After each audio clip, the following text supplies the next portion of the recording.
That's an interesting question. I wouldn't go there myself. The more obvious reference, enachi in the Greek there, if you take that very expression, enachi, you'll only find that in Genesis 1. You can certainly think of the new creation in Jesus. I wouldn't make that more difficult than it really is. In the beginning suggests Genesis 1. There should be no capital W on word. It was the word little w, and that word was with God, and that word was fully expressive of God.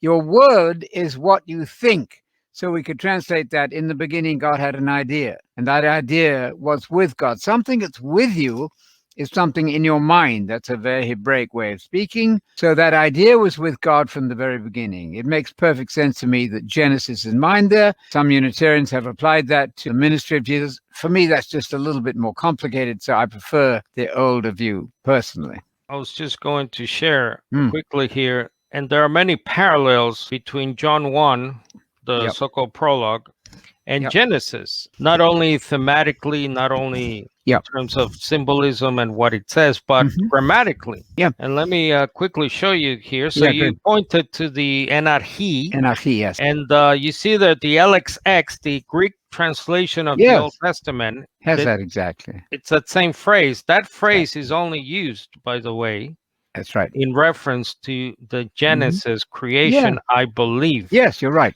And there's a connection to it in Proverbs 8. He established me. This is about wisdom. Yes. So God created with wisdom, Yes. with the word, etc. Yes. In the beginning, and not he before he made the earth. Good So, point.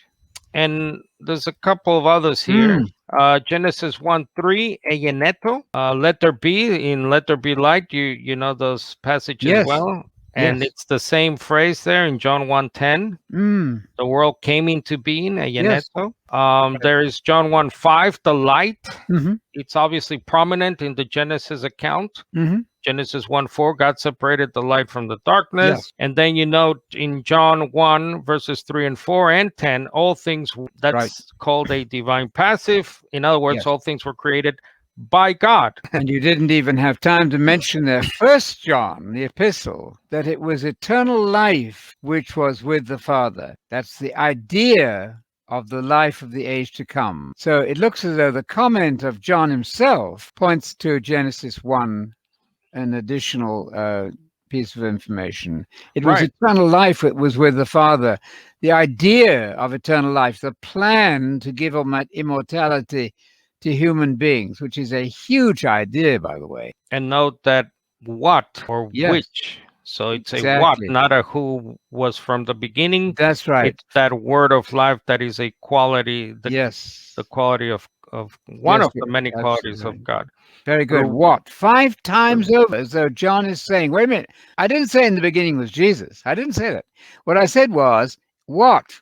It, the idea, concept of the life of the age to come. That's what eternal life means, the life of the age to come.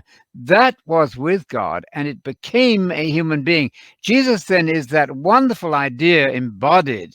You're seeing that very plan, idea, concept of God, the stupendous notion, by the way, of creating the world and wanting to give it to you. I said, you. Yes, we know it's going to be given to Jesus. Paul said the promise to Abraham that he would be heir of the world. That's the world as made from man. That means all the countries in the world. That promise was made to Abraham that he, Abraham, was going to inherit the entire world. That applies to you too. So what sort of life are you living to be worthy of that tremendous privilege and reward?